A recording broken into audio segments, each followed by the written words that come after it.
مخاطبان نهایت عزیز و گرامی، سلام و درود عرض میکنم خدمت تک تک شما سروران گرامی.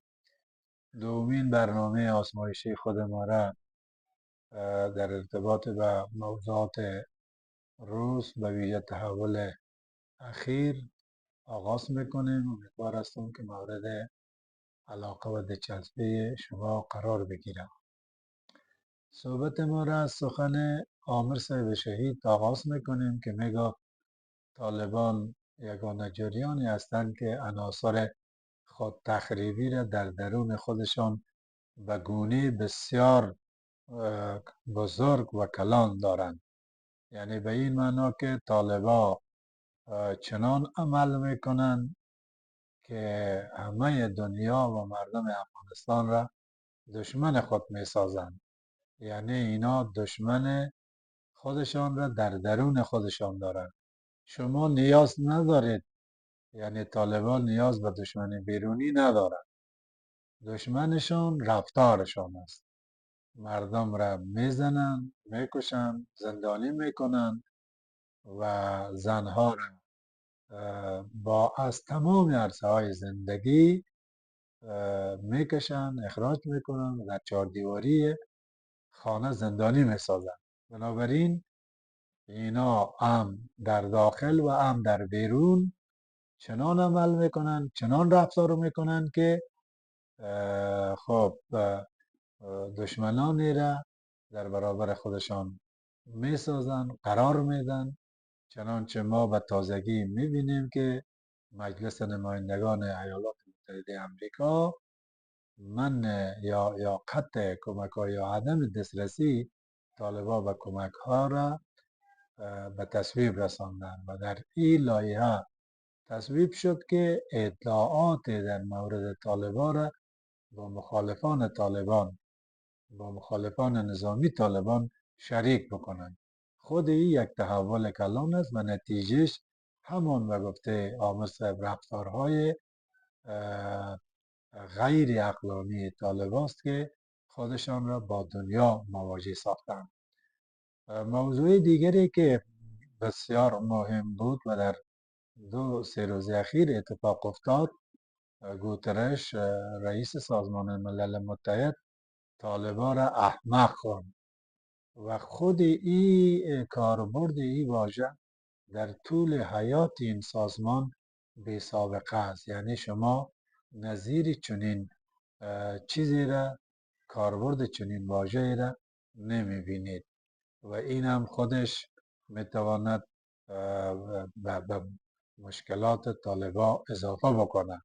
سازمان ملل متحد به تردید تحت تاثیر ایالات متحده امریکاست و این تحول بدون استشاره امریکایی ها نمیتونه صورت بگیره. از یک طرف طرح عدم دسترسی کمک ها و طالبا در مجلس آمریکا و تصویب میرسه و از جانب دیگه گوترش میایه و با لحن بسیار تند میگه که شما احمق هستید، یعنی طالبا احمق هستند.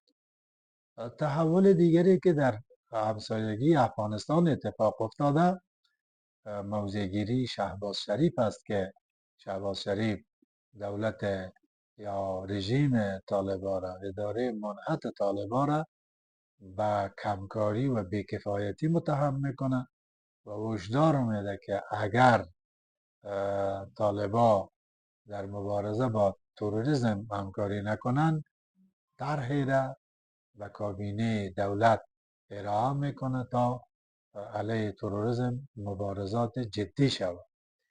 این اظهارات در حال صورت میگیره که گزارشات حاکی از این است که دولت پاکستان عملاً به ایجاد مراکز آموزشی برای مخالفان طالبان مشغول است و مخالفان طالبان را تجهیز میکنه و تمویل میکنه و قرار است که اینا را به داخل افغانستان علیه طالبان اعزام بکنه و رفتاری بالمثل بکنه.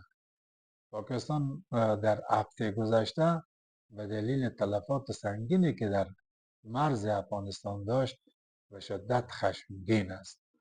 اتفاق دیگری که قابل توجه بود و میتواند تاثیر زیادی داشته باشه، سفر غیر مترقبه نماینده رئیس جمهور در امور زندانان همراه با زلمه خلیلزاد با مقامات طالبان ملاقات کردند. هرچند این ملاقات اعلام شد که روی روابط دو جانبه، روی وضعیت زندانی ها و رهایی زندانی ها و همچنین امور کنسولی صورت گرفت است، اما پشت پرده این ملاقات میتواند هشدار جدی دولت آمریکا و طالبا باشد، چرا که قسمی که پیشتر گفتم طالبا در 2-4 روز اخیر به شدت وارخطا هستند و نگران انکشاف اوضاع و ضررشان هستند و این تحول خود میتونه که باعث تضعیف و باعث سرنگونی طالبا شود.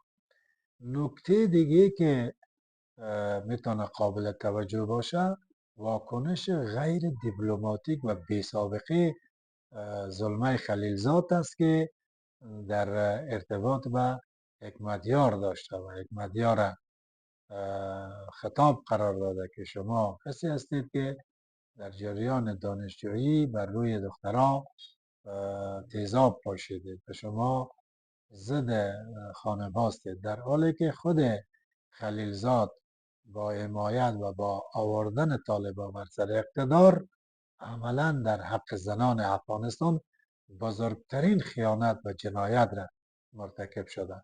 اما خشم خلیلزاد حکایت است یک تحول کلان علیه طالبا باشد که خلیلزاد را عصبانی ساخته و غیر نرمال ساخته و مجبور ساخته که یک واکنش به مراتب شدید را از خودش نشان بده.